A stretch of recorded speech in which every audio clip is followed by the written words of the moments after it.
Para nosotros es más que un honor tener el invitado que le vamos a presentar, un hombre con la cabeza bien amueblada, vicepresidente del Partido de la Liberación Dominicana y un personaje que ha jugado roles más que interesantes de las posiciones públicas que ha tenido en la administración. Con nosotros, Temito Clemontaz, a quien le damos las buenas tardes. ¿Cómo está, Temo? Sí, muy bien, muy contento. Buenas tardes, encantado de estar con ustedes. Don Temo, el país está expectante con el desarrollo que ha tenido el Partido de la Liberación Dominicana, sobre todo con esa figura fresca, potable, que significa la candidatura prácticamente oficial, porque aunque falta confirmarla conforme a lo como establece la ley electoral, que estamos hablando de Abel Martínez. ¿Cómo usted cree que el partido, y más que el partido, el país, ha aceptado la propuesta y la figura fresca de Abel Martínez con el propósito de competir y de alguna manera sacar del poder al Partido Revolucionario Moderno? Bueno, muy bien, como tú señalas, Abel es un candidato fresco, nuevo, joven, pero con la característica de que es un político con experiencia, que ya ha ejercido funciones importantes en el Estado Dominicano, en el Poder Judicial, luego en el Poder Legislativo, ahora en el Poder Municipal. Y yo diría que lo único que le falta es llegar a la presidencia de la República. Y como yo veo las cosas, todo apunta a que Abel tiene todas las posibilidades de convertirse en presidente de la República en las elecciones del próximo año. Abel es una figura, como muy bien tú decías, fresca, joven. Yo creo que el país necesita seguir renovando su liderazgo periódicamente. La llegada de Abel al gobierno sería una clara evidencia del deseo de los dominicanos de producir cambio y de generar alternancia, que para mí es un elemento fundamental en el desarrollo de la democracia. No puede haber democracia sin alternancia, y yo creo que en este momento la expresión, digamos, más concreta de alternancia en el proceso que se avecina es el compañero Abel Martínez. El partido está apoyándolo plenamente. Estamos desarrollando actividades ya en todo el territorio nacional de movilización de las estructuras partidarias. Abel está visitando prácticamente todas las provincias del país, reuniéndose con sectores sociales, con empresarios, con campesinos, con trabajadores, y adicionalmente las estructuras partidarias también se han estado movilizando, porque todo esto ha sido parte de un proceso que se inició tan pronto salimos del gobierno. Nosotros pusimos en marcha el Congreso del partido, un congreso que reformuló el partido. El partido había estado durante 16 años sin reorganizarse estructuralmente. Yo siempre decía que durante esos 16 años el partido terminó engañándose a sí mismo, diciendo que éramos una organización de tantos millones de gente, cuando en realidad no era así. Y entonces la salida del gobierno lo que nos ha permitido a nosotros es sincerizar la estructura partidaria. Hemos reorganizado el partido a nivel nacional desde arriba abajo. Yo creo muy importante. Ha habido una reorganización de arriba abajo, donde los compañeros han tenido la oportunidad de elegir a la gente que ellos consideran son sus dirigentes. Y obviamente ya resuelto ese tema, lo que hemos procedido es a definir quién va a ser nuestro candidato, que será refrendado ahora en octubre ya como el candidato oficial del Partido de la Liberación Dominicana, el compañero Abel Martínez. Abel llegará a la presidencia ante un panorama como el que hay ahora, donde se dice que el dominicano tiene mejores condiciones de vida. No, ¿Eso es así? No, ¿Tiene mejores condiciones es todo de lo vida? contrario.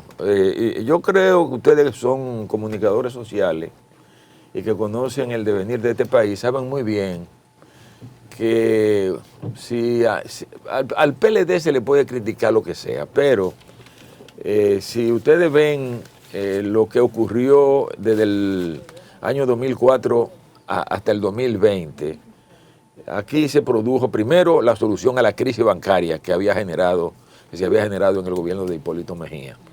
Esa crisis bancaria generó unos niveles de pobreza de casi un 43% de la población del país.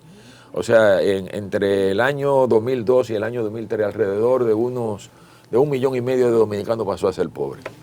Y yo creo que la gran tarea del PLD durante su gobierno de 16 años fue reducir, como nunca se había logrado en la historia de la República Dominicana, los niveles de pobreza. Nosotros bajamos la pobreza de un 43% en el año 2004 a menos de un 19% en el año 2020, cuando se le entregó el gobierno a Luis Abinader.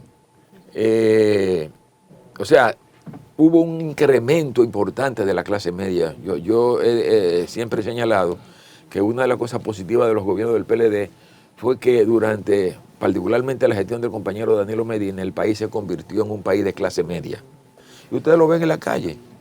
A mí me tomó 1 hora llegar aquí, 1 hora llegar a este canal, que por suerte se lo agradezco a la joven porque ella me llamó y me dijo, ven temprano, que es muy complicado venir llegar por el tránsito. Sí. Y es por la cantidad de vehículos que hay aquí en la República Dominicana. Esa es la expresión de que aquí hay una clase media.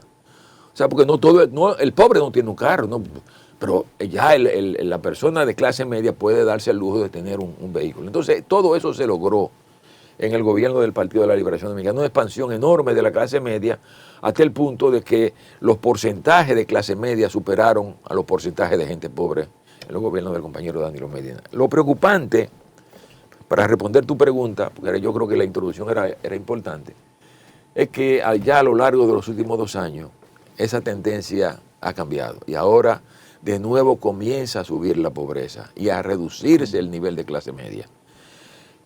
Si bien todavía no se ha medido el año 2022, entre el año fundamentalmente en el año 2021, cuando usted compara la pobreza del 21 con la pobreza del 19, en ese periodo la pobreza se incrementó en casi 400,000 dominicanos más que pasaron a ser pobres.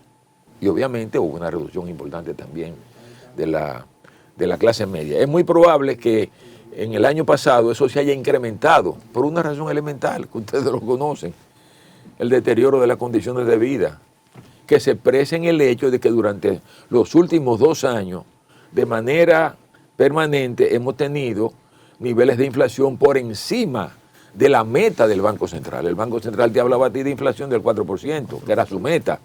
Y durante los gobiernos de Danilo Medina, la inflación, el promedio de la inflación no llegó al 4%, por debajo del 4%.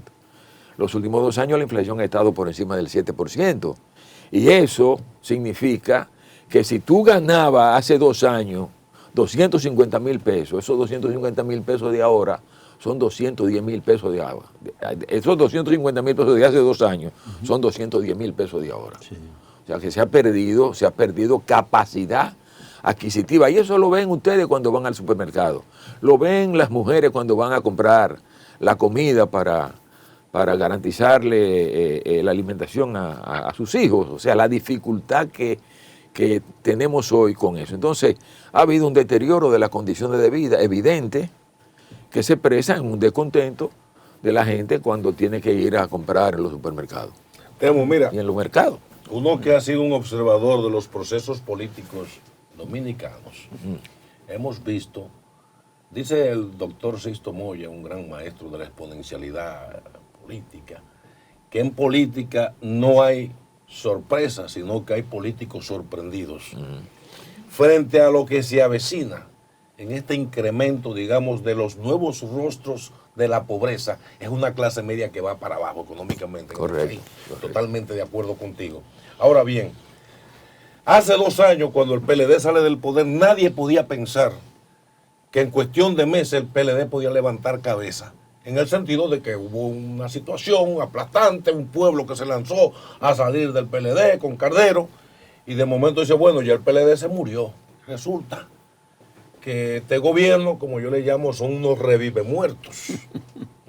Porque uno decía que el PLD estaba muerto. Cuando viene a ver, comenzaron a cometer tantos errores que hizo un llamado a que no miren atrás, y entonces la gente empezó a mirar atrás. Ahora bien, no es posible, creo yo, en un proceso de 2 o 3 años, que un partido cuando sale del poder se recicle y tenga tanta fortuna que aunque tenga el candidato que tienen, que es Abel Martínez, que uno le reconoce las potencialidades, el equipo político del PLD de experiencia. Ahora, frente a ese equipo político, en contrapeso con el maestro de la política actual, el líder que queda vivo, con la potencialidad de Leonel Fernández, y que van creciendo mucho.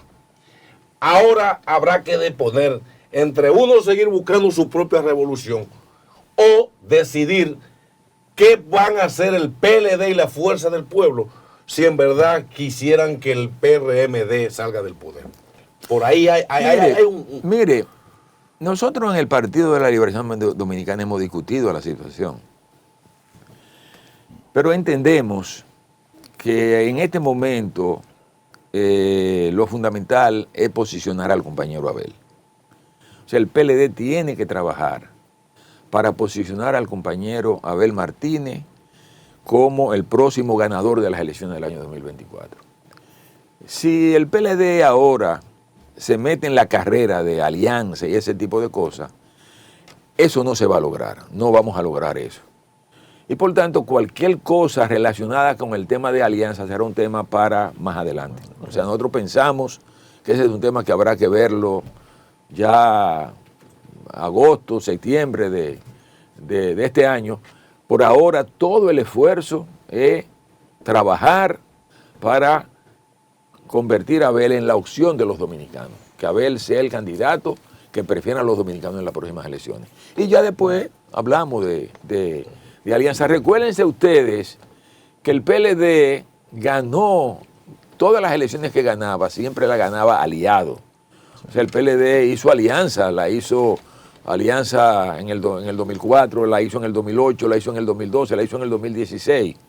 Por tanto, ya nosotros tenemos una gran experiencia y sabemos en qué momento tenemos que abordar ese tema. Por ahora, el momento es trabajar para que Abel se convierta en una opción ganadora. Don Temo, 27,000 millones de dólares ha tomado este gobierno prestado, superando por mucho los 16 años del PLD, que en conjunto no tomaron 16,000 millones de pesos, 27,000 millones de pesos prestados.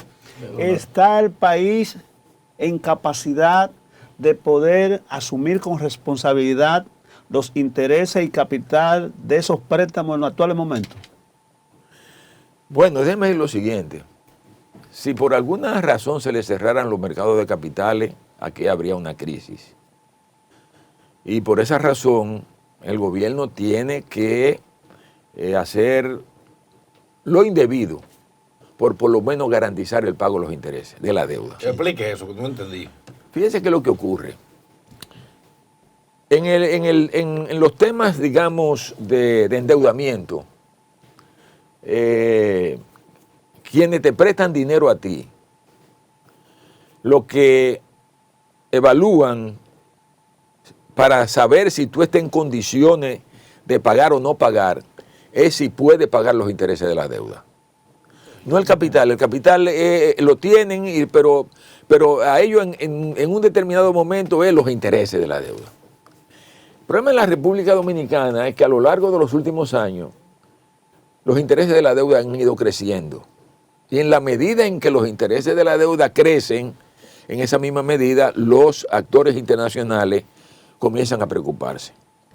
En el caso de ahora, el asunto ya comienza a ser más preocupante por el hecho, como todos ustedes saben, el año pasado y en lo que va de este año, la Reserva Federal en los Estados Unidos subió las tasas de interés. Significa que el dinero es más caro ahora. O sea, tú salías antes a buscar dinero prestado en los Estados Unidos y podías conseguir dinero a tasas baratas, porque en Estados Unidos prácticamente la tasa de interés era cero el año pasado, cuando la Reserva Federal empezó a subir la tasa de interés. es más en términos real negativo, porque ustedes saben que la tasa real es la tasa nominal menos la tasa de interés. Y si la tasa de interés es alto y la tasa de si la tasa de inflación es alta y la tasa de interés es muy bajita, cuando usted resta, eso le da negativo. Entonces, la gente lo que ve es eso, es si cuando yo voy a buscar un dinero me van a pagar algo por los intereses. Pero resulta que el año pasado las tasas de interés en los Estados Unidos eran muy bajas y por eso cuando salían a buscar dinero conseguían dinero barato. Este año no. Y obviamente, en la medida también en que muchas de las deudas que se tomaron en el pasado eran deudas a tasa de interés variable, esas tasas de interés también suben en la República Dominicana. Entonces, eso puede terminar generando problemas. Déjame decirte lo siguiente, lo preocupante es la velocidad, a lo que tú hacías referencia, la velocidad con que este gobierno se ha venido endeudando. Yo decía hace unos días en otro programa al que se me invitó, que entre septiembre del año 2020, para tomar como punto de partida ya el inicio del gobierno de Luis Abinader, y septiembre del año pasado, la deuda que acumuló el sector público consolidado en la República Dominicana fue de casi 20,000 millones de dólares. En ese periodo, tú el dato que estás dando lo estás dando más actualizado. Yo estoy hablando de septiembre del 20 a septiembre del año pasado. Ahora, cuando tú ves eso y tú lo comparas con los 4 últimos años de Danilo, eso fue lo que Danilo cogió en 4 años. O sea, este gobierno en 2 años ha tomado prácticamente la misma cantidad de deuda que la que tomó el gobierno de Danilo Medina en 4 años. Entonces, eso te indica que van a una velocidad acelerada y eso sí es preocupante. Entonces, ya el tema de la deuda es un tema al que hay que prestar atención. Y, obviamente, un tema que es preocupante en todos los lados. Ustedes saben que en el caso concreto ahora de los Estados Unidos hay un problema y es que la deuda norteamericana ha llegado a un tope. Sí. Y entonces, si la Cámara de Representantes de los Estados Unidos no le amplía el tope al gobierno, o sea, que permita que el gobierno se endeude más, eso va a traer problemas no solamente en la economía norteamericana, sino también en la economía mundial. Correcto. Usted ya ha mencionado el tema económico, digamos, como uno de los puntos negativos que tiene este gobierno de la forma como se ha estado manejando. ¿Qué otros puntos puede llevar a este gobierno a acercarse a la salida del poder? Bueno, ustedes son conscientes también de que uno de los graves problemas de este gobierno es que no ha dado pie con bola con el tema de la seguridad ciudadana. O sea que hay un temor generalizado de la gente con los crímenes que se cometen todos los días. Y obviamente es preocupante porque una de las proclamas de Luis Abinader mientras fue candidato presidencial era que él iba a resolver ese problema. Ustedes recordarán que Luis Abinader trajo aquí a Giuliani y que le prometió al país, eso está registrado, Luis Abinader le prometió al país que en 2 años él iba a reducir la delincuencia en un 50%. Y resulta todo lo contrario. Ese otro elemento. Se ha incrementado la delincuencia en la República Dominicana a lo largo de los últimos 2 años. Entonces, eso está ahí, la gente lo ve. Entonces, yo creo que ese es un tema muy preocupante al punto de que cuando se hacen las encuestas, ese tema más el tema económico son los que salen en primer lugar. Esa es la preocupación de la gente. El otro elemento que yo veo, que ya es un tema sí obviamente que más preocupa a la gente que hace política, es que este es un gobierno que lo que ha vivido es improvisando. Es un gobierno que no es capaz de sostener ninguna medida. O sea, que cuando somete algo al Congreso y encuentra una reacción de la población, inmediatamente echa para atrás. O sea, entonces eso evidencia que es un gobierno que lo que está tanteando. Y usted como gobierno tiene que tener claro qué es lo que usted quiere. Usted tiene que tener un programa y decir, yo voy con esto.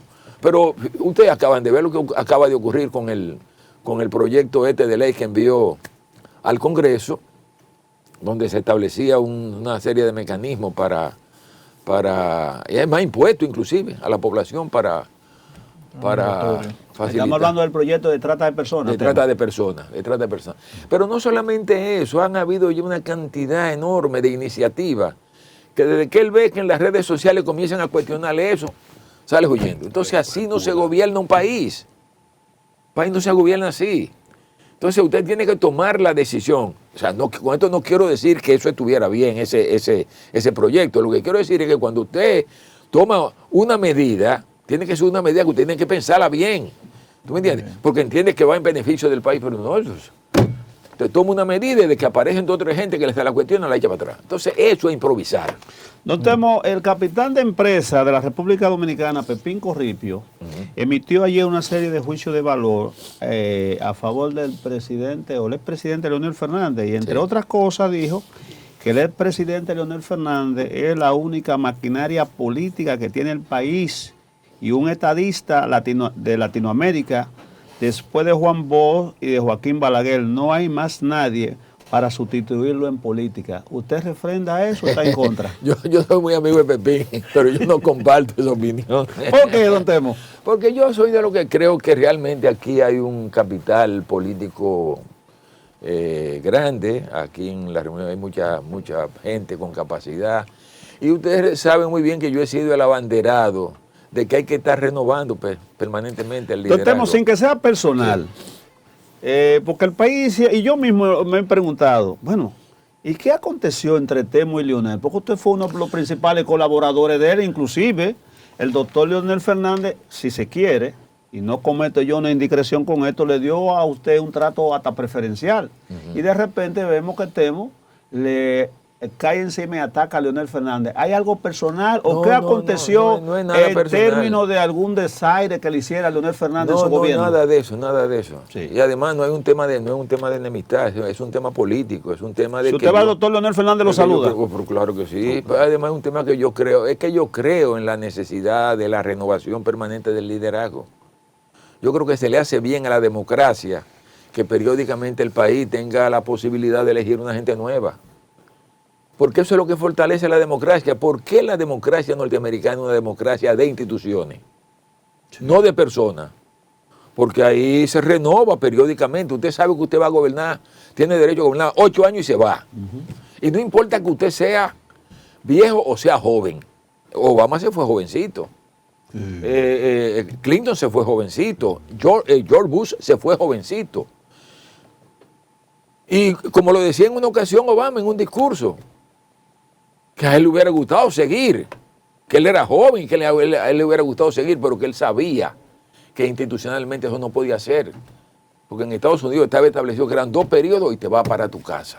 Entonces yo creo que aquí, una de las cosas positivas de todo este proceso que hemos tenido es que hemos establecido 2 periodos y te vas para tu casa. Entonces yo creo que eso es lo que tenemos que tratar de que se dé en la República Dominicana, que usted tenga derecho a 2 periodos. Si el pueblo decide, su segundo periodo usted sigue, si no, se va para su casa, como se fue ahora, por ejemplo, Trump a su casa. Pero ese ha sido mi punto de vista que me ha distanciado de él, de que yo entiendo que el PLD debió con él haberse convertido en una maquinaria, como él mismo llegó, una fábrica de presidente. Notemos, si Leonel Fernández en el eventual caso que ganase la presidencia de la República, en el eventual caso, naturalmente, estamos haciendo laboratorio, llegase a la presidencia de la República y necesitara a Temo Montá para un ministerio importante, ¿usted lo aceptaría? Hay que esperar, vamos a esperar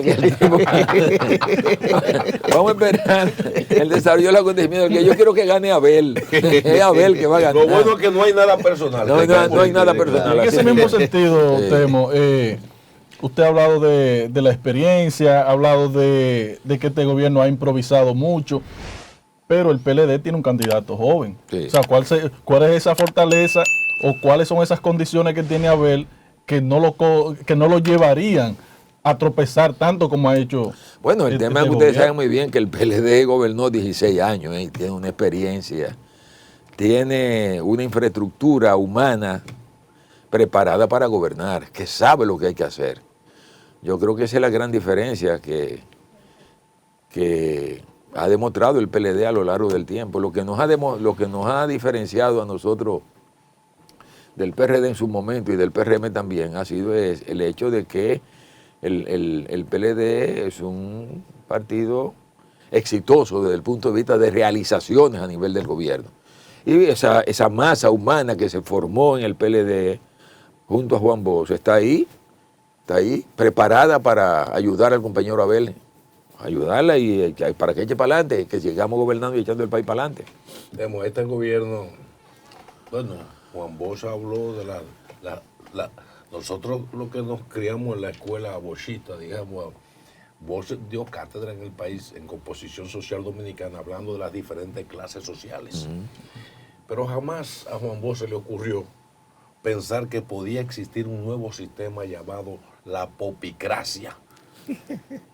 Y ha sido ratificada por el propio presidente, porque él dice que él es un presidente de los empresarios. O sea, Sí. ha sido en eso honesto, y le reconozco Sí. al presidente Luis Abinader, que es un hombre que me merece el respeto. Él mismo, soy un hombre de la clase empresarial, etcétera.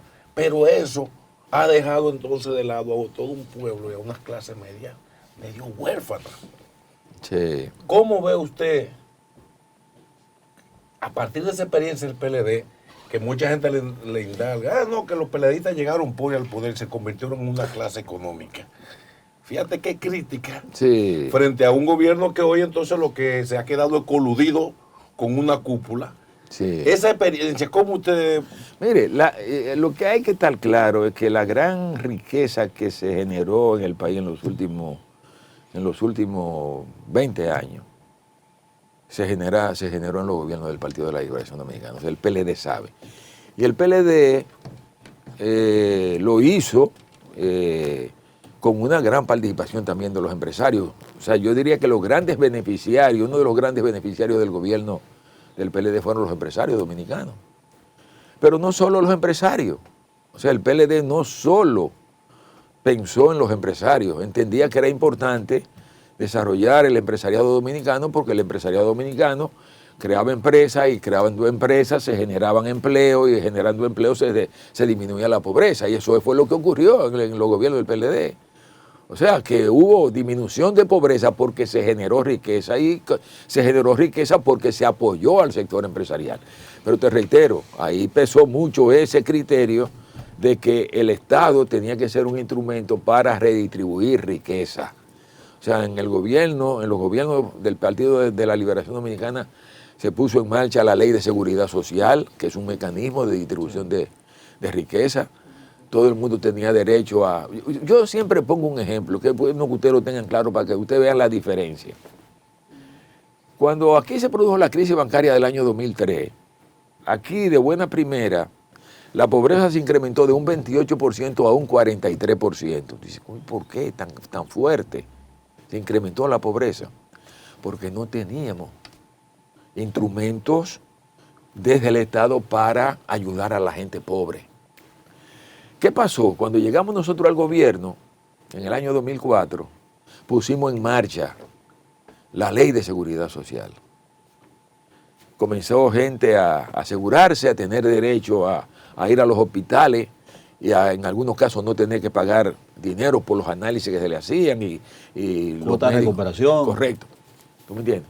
Ese fue un mecanismo de transmisión de... A eso agrégale también los programas de transferencia condicionada que hicimos, que se le daba dinero, por ejemplo, a las madres para que llevaran a sus hijos a la escuela, o para que aseguraran que sus hijos iban a ser vistos por los médicos, ese tipo de cosas. Entonces, fíjense para ustedes la diferencia. El PLD tuvo que afrontar en el año 2008 la crisis del petróleo, que llegó a casi $150 el barril. Mucha gente se le ha olvidado eso, $150 el barril. Y la crisis del 2009, que fue la crisis mundial, que se desplomó la economía. La pobreza no creció en esos 2 años. No hubo crecimiento de pobreza en esos 2 años. ¿Por qué? Porque ya se había establecido un mecanismo de soporte a los pobres. El PLD se preocupó por los pobres. Ese es el problema con esta gente. Indudablemente que nosotros somos testigos de excepción, Temo. Sí.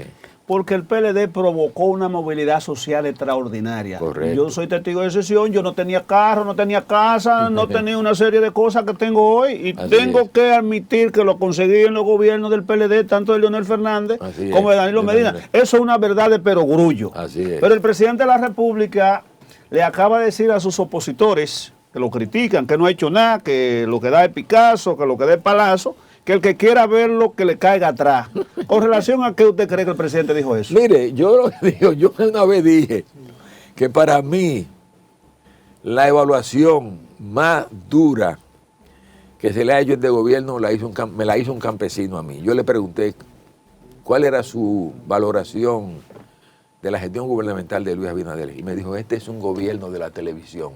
Ay, Gobierno de anuncios, de muchos anuncios, pero resultados concretos, nada. y Temo, ¿usted no le reconoce nada positivo hasta estos 30 meses de gobierno de Luis Y Abinader? viven inaugurando. Bueno, la yo circunvalación creo que de él ha Gaza. mantenido en cierta medida la estabilidad, un cierto nivel de estabilidad de la economía, eso no se le puede negar. A pesar, digamos, de lo elevado de la inflación, la economía ha crecido, aunque déjenme decirles lo siguiente, esto es un elemento que prestenle atención. Ya aquí es notorio que se está produciendo un proceso de enfriamiento de la economía. El año pasado la economía, según el Banco Central, creció 4.9%. Pero es el crecimiento global del año. Cuando ustedes lo van viendo por trimestre, ustedes se van a encontrar que mientras en el primer trimestre del año pasado la economía creció 6 y algo, ya en el segundo trimestre crecía 5 y pico. En el tercer trimestre crecía 5 y 1 y en el último trimestre creció 3.1. O sea, el 4.9 es el promedio de todo eso, 3.1, lo que significa que la economía dominicana se está enfriando. Y eso en un contexto donde la economía, es cierto, como tuvo que hacer frente a situaciones difíciles, no se puede negar. El Banco Central se vio obligado a tener que subir la tasa de interés, a encarecer el dinero. Y evidentemente que la medida que se encarece el dinero, se invierte menos. Por eso ustedes ven nada más hay que preguntarle a los constructores de vivienda de aquí. Si es lo mismo construir vivienda con una tasa de interés al 5% que construir vivienda a una tasa de interés de un 8,5%, un 10%. En la Entonces, liberación del encaje legal. claro. Entonces, lo que quiero llamar la atención es que con todo y eso ya estamos entrando en un proceso de enfriamiento de la economía y que si la situación internacional, como todo el mundo está proyectando, se agrava este año, eso va a tener efecto en la economía dominicana.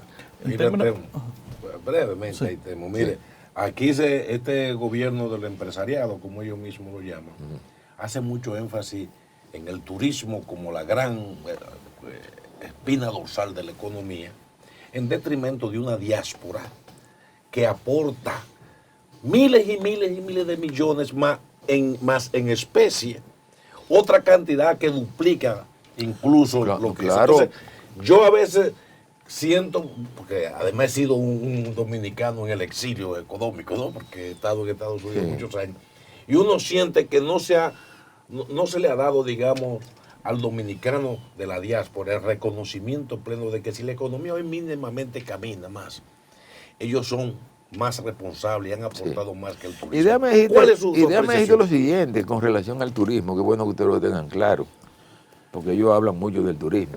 Pero ¿qué es lo que ellos han hecho? Montarse en lo que nosotros le dejamos.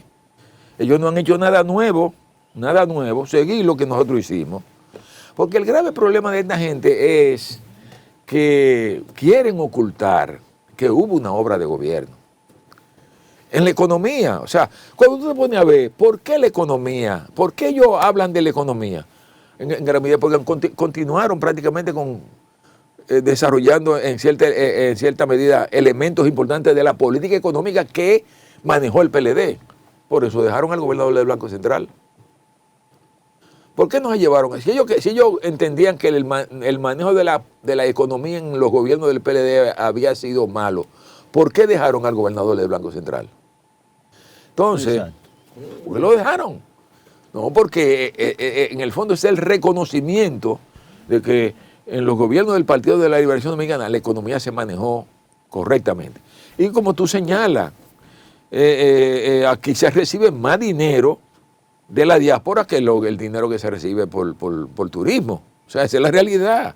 O sea, aquí, después de las exportaciones en sentido global, el dinero que sostiene la economía es el dinero de la diáspora. O sea, que si la diáspora deja de mandar dinero a la República Dominicana, la economía dominicana se cae. Esa es la realidad. Pero teniendo en cuenta también con el turismo el proceso de encadenamiento que surte aquí en el Claro. país, porque hay muchos sectores que se benefician grandemente del sector turismo. Así es, el sector agropecuario, el sector empresarial en sentido general. ¿Qué le espera al dominicano de a pie ante una situación como la que usted ha mencionado de un enfriamiento de la economía? No, lo preocupante con un enfriamiento de la economía es que eso pudiera incrementar el desempleo. Y como ustedes ya me oyeron a mí decir, si tú quieres combatir la pobreza, tú tienes que generar empleo. El empleo, o sea, yo siempre he dicho que la principal política social, pueden haber muchas modalidades de política social, pero la política social más importante es la creación de empleo. Por tanto, si eso se cae, eso tiene efectos sobre la economía. Tiene efectos sobre la economía. Y obviamente aquí, con la elevación de las tasas de interés, que es en gran medida una política que ahora va en la dirección de lo que lo ha hecho la Reserva Federal de los Estados Unidos, es para eso. Es para enfriar la economía, no es para otra cosa. En Estados Unidos, de manera deliberada, que es lo que mucha gente a veces no entiende, la elevación de la tasa de interés lo hace la Reserva Federal porque entiende que para combatir la inflación tiene que tumbar la economía. Tumbar la economía, paralizar la economía. Y después veremos lo que vendrá. Aquí es lo mismo también. O sea, con esa elevación de la tasa de interés, eso automáticamente tiene efectos sobre el desempeño de la economía. Se encarece el dinero, más difícil ir a un banco a buscar cuarto prestado porque la gente lo piensa 2 veces. ¿Tú me entiendes? Y entonces, un elemento fundamental del desempeño económico es que se invierta. Y para invertir tú tienes que tener crédito. Y si el crédito se te hace más caro, entonces es más difícil la inversión. Y por esa razón puede haber problemas sin lugar a dudas en la economía dominicana este año. Temo, se aprobó la ley de régimen electoral. El vocero del PLD en el Senado, Iván Lorenzo, dijo que él no puede ser parte de un espinoso episodio oscuro para la democracia dominicana, porque se dejó fuera en esa normativa el transfugismo, castigar el transfugismo y la implementación del voto electrónico. ¿Por qué está a favor el PLD del voto electrónico y en contra del transfugismo? Señores, yo creo que, yo te diría que eso se puede entender muy fácilmente mirando la experiencia del pasado. Ustedes saben muy bien las dificultades que se dieron en la República Dominicana cuando aquí el conteo era manual. Y las denuncias de fraude que se hacían vía el conteo manual. Entonces siempre entendimos que el voto electrónico era un instrumento de avance, que lo han implementado en otros países que no ha habido problema. Sí. En la mayoría de los países del mundo el voto electrónico. Y nadie se queja, no hay problema. Entonces, ¿cuál es la razón de que aquí en la República Dominicana no podamos estar a tono? Si hablamos de la importancia que tiene hoy la revolución tecnológica que hay en el mundo, eso es lo que impone la revolución tecnológica del mundo de hoy. Entonces, ¿cuál es el problema? Si estamos predicando eso, ¿por qué no tratamos de poner el país a tono con eso? Entonces, por esa razón, pues, el partido ha estado demandando eso, además para facilitar, es una manera fácil de hacer la cosa. O sea, la rapidez con que usted cuenta. Nosotros hicimos ahora el proceso interno. Ya a las 8 de la noche nosotros sabíamos lo que había pasado. A las 8 de la noche nosotros sabíamos lo que había pasado. En Brasil votaron 100 y pico de millones, claro. Ya en 2 horas se sabía quién ganó. Así es, así es. Sobre el transfugismo, Temo. El transfugismo, señores, es un asunto que si no le prestamos atención, si no nos ponemos de acuerdo, fundamentalmente los partidos políticos, va a destruir el sistema de partidos. El transfugismo va a destruir el sistema de partidos. ¿Por qué? Que va a desacreditar la democracia y a los partidos políticos, porque si al final la gente lo que ve es que tú te vendes, ¿cuál es el sentido de yo votar por ti si yo sé que tú te vas a vender? Entonces, ese es un tema que hay que prestarle atención. Es cierto que en eso influye mucho la baja calidad de lo que están haciendo política en la República Dominicana, porque el hecho de que si tú, de que tú te vendas es porque tú no tienes nada en la cabeza, de que tú no tienes compromiso con tu partido. Entonces yo creo que ese es un elemento también que obliga a los partidos políticos a tener que cualificar a la gente que va a las posiciones, porque el que se va por debilidad frente al dinero. Su parecer, Temo, frente a la implementación del voto preferencial en los niveles municipales y en el nivel congresual, que de alguna manera los candidatos que tienen como aval solamente un trabajo comunitario no pueden competir con el dinero que proviene del narcotráfico, que viene de los galleros, que proviene de los riferos, y de alguna manera se pierde la calidad en la democracia. Mire, yo he sido en el PLD un opositor al voto preferencial. No ahora, desde siempre. Porque yo creo que el voto preferencial es el factor fundamental del encarecimiento de la política en la República Dominicana. Sí. Porque ¿qué es lo que hace el voto preferencial? Que te convierte a ti en un partido político de manera individual. O sea, el que es candidato a regidor, vamos a ponerlo ahora en el nivel más bajo, regidor. Si quiere lograr que lo elijan, tiene que hacer una clientela. Y para hacer una clientela tiene que buscar recursos ahora. Y eso se da en todos los niveles. Entonces, un nivel del regidor al diputado, que es lo que están buscando, todo el mundo está buscando dinero.